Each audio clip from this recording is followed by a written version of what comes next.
Midnight Echoes.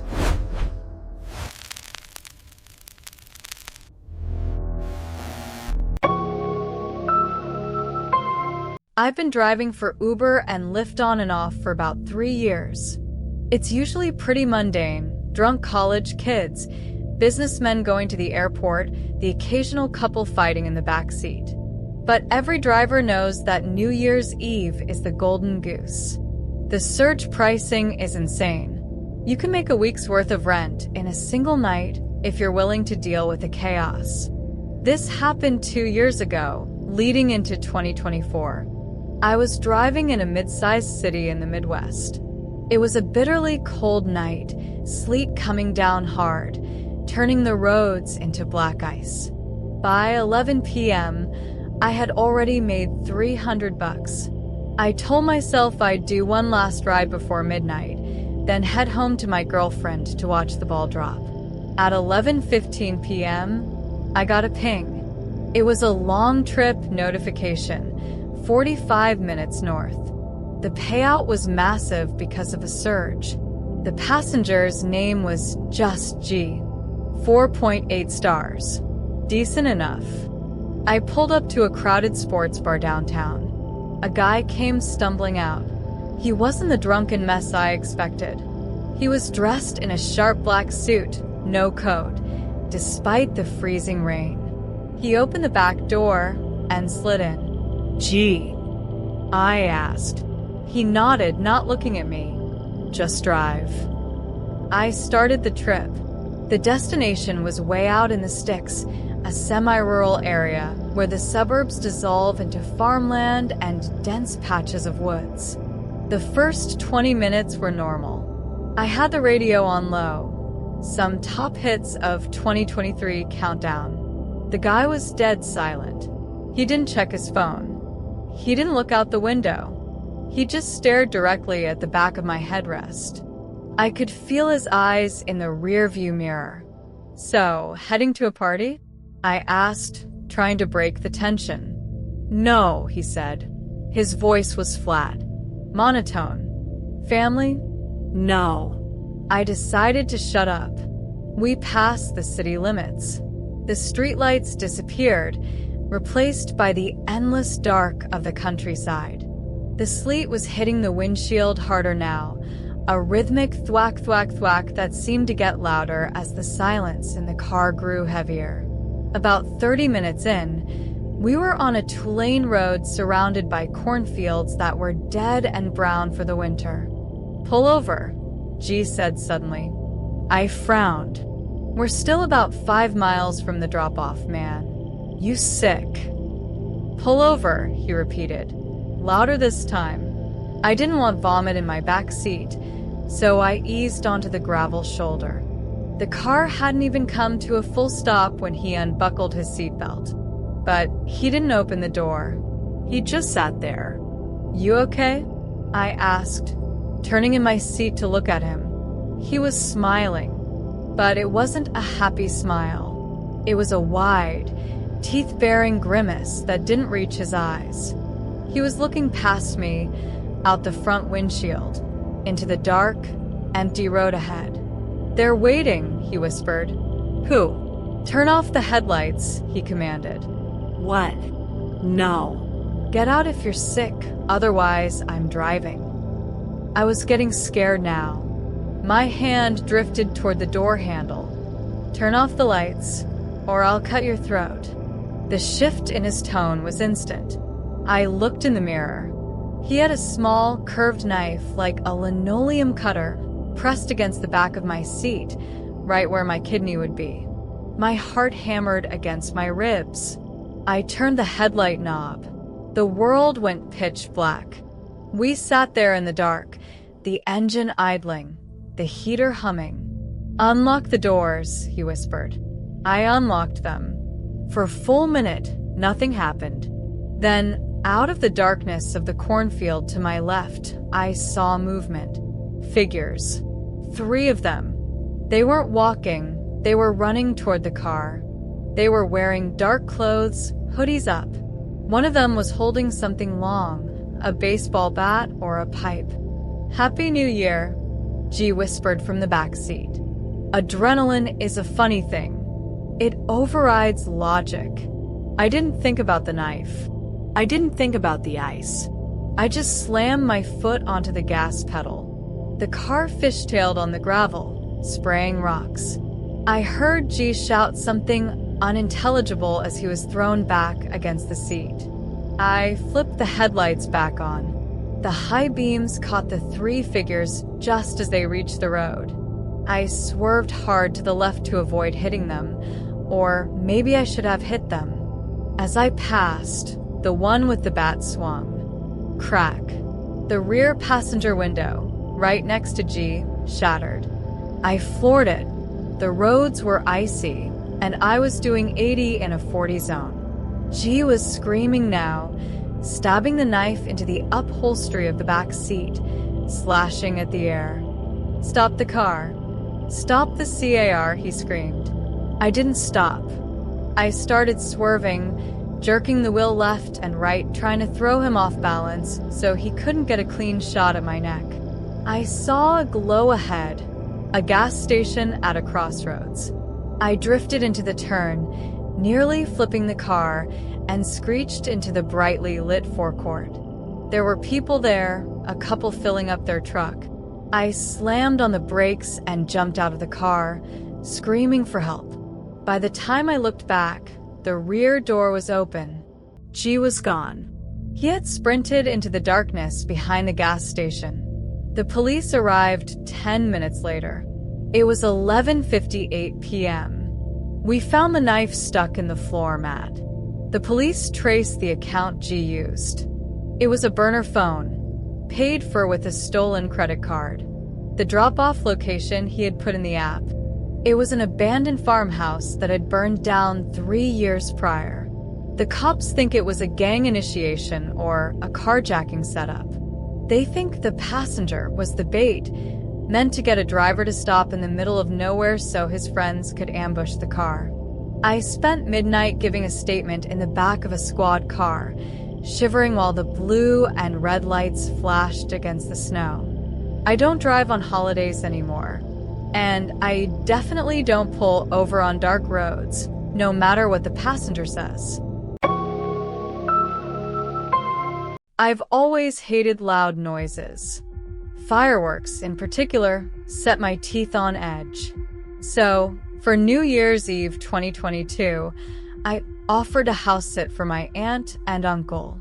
They live in a wealthy, gated community up in the hills, far away from the city center where the main fireworks display happens. They have a soundproofed media room in the basement and a nervous golden retriever named Buster who also hates thunder and fireworks. It seemed like the perfect, quiet way to ring in the new year. The house is massive, lots of glass, modern architecture, backing right up to a canyon. By 11:30 p.m., I was in the living room on the main floor, not the basement, because Buster seemed calm enough.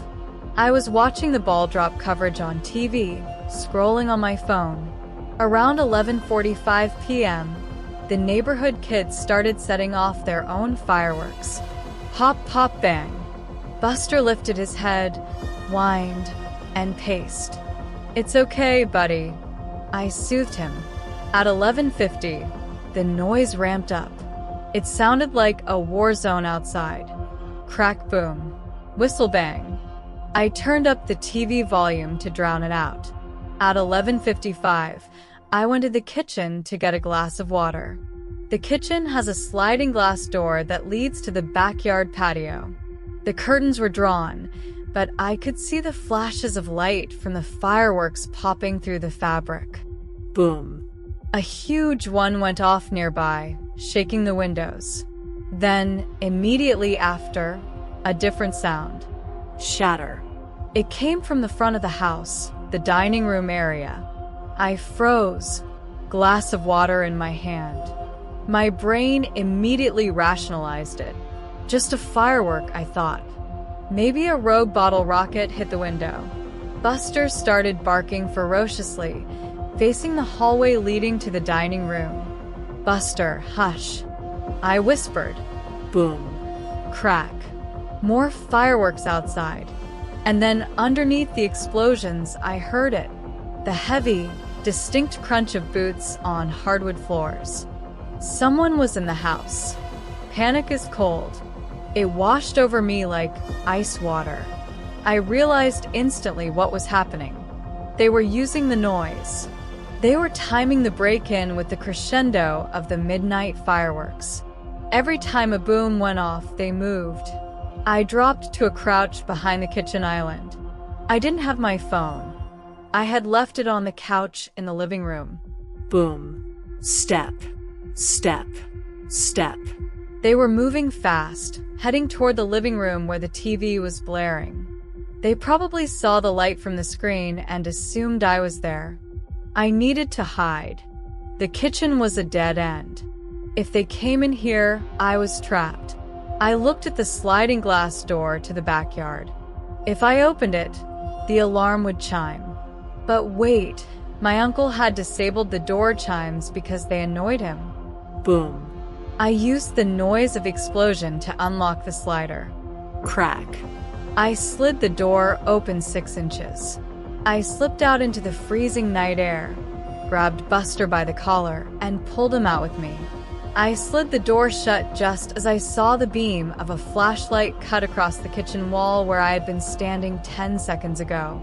I pressed myself flat against the exterior stucco wall of the house. Inside, I could see shadows moving through the kitchen. There were 2 of them. Ski masks. Tactical gear. They weren't burglars looking for a TV. They were moving with precision. They were looking for people. I realized with horror that my phone was still on the couch. If it rang, or if they saw it unlocked, they'd know I was just there. I crept around the side of the house toward the gate. The fireworks were deafening now. It was 11:59 p.m. The finale was starting. Boom, boom, boom. I reached the side gate. It was locked, padlocked from the inside. I was trapped in the backyard. I looked back at the house. The flashlight beams were sweeping the backyard now. They knew I was out here. They must have seen the wet footprints on the kitchen floor. I ran to the far edge of the yard, where the manicured lawn ended and the wild canyon brush began. There was a wrought iron fence. It was midnight. "Happy New Year," screamed the voices on the TVs in the neighborhood. Horns honked. Fireworks exploded in a grand finale of noise.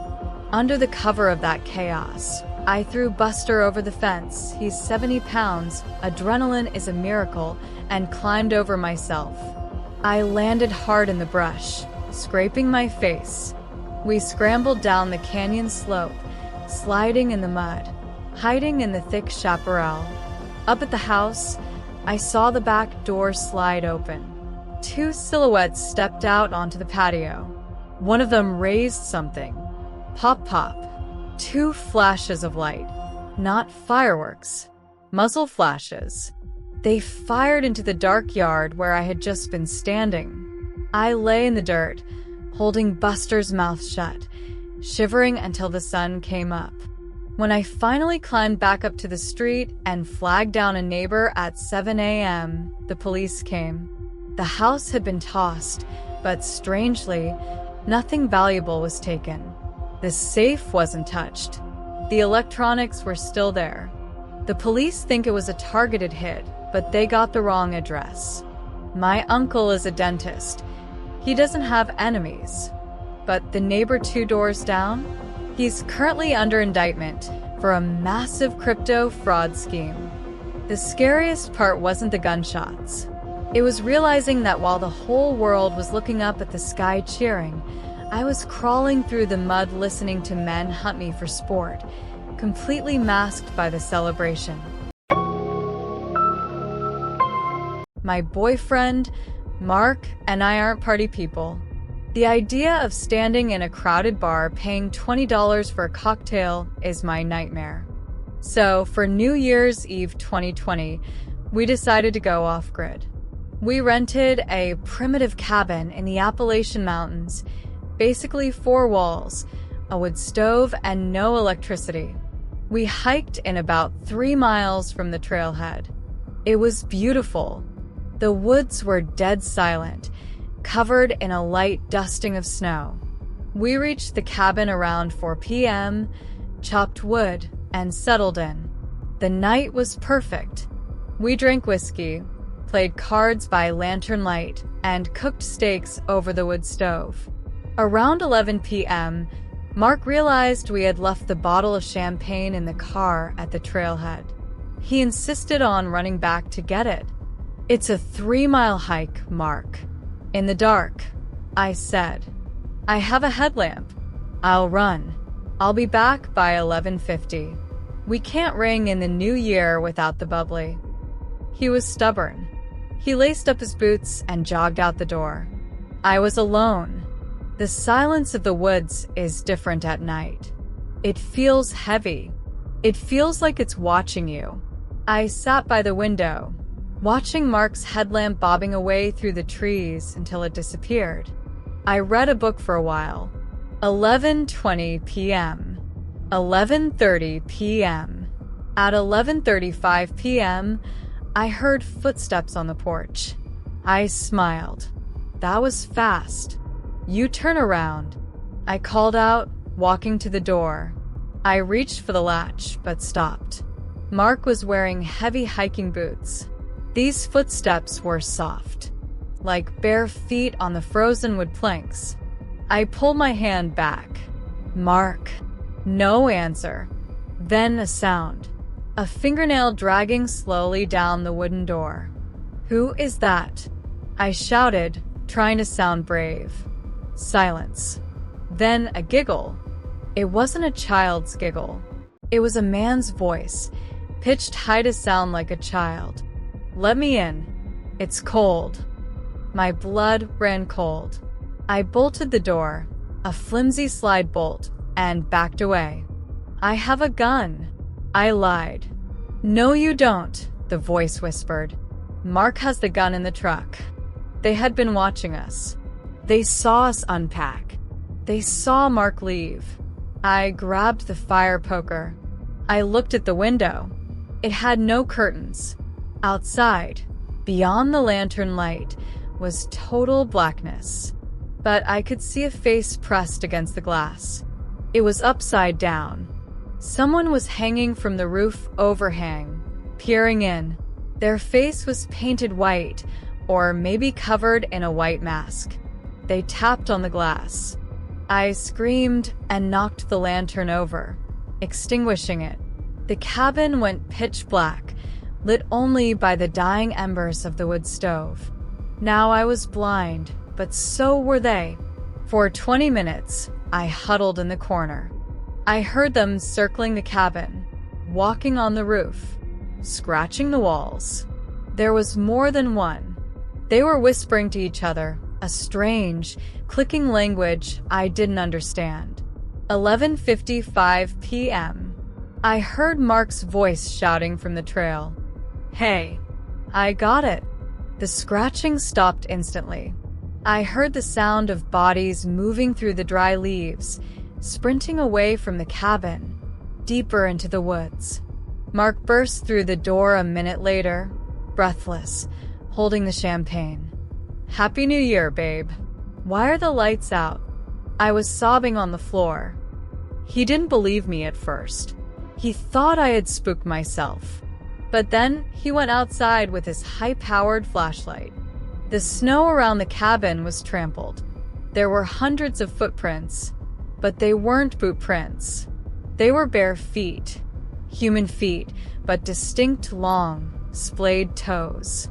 And on the roof overhang, right above the window, there were muddy handprints where someone had been hanging. We didn't stay.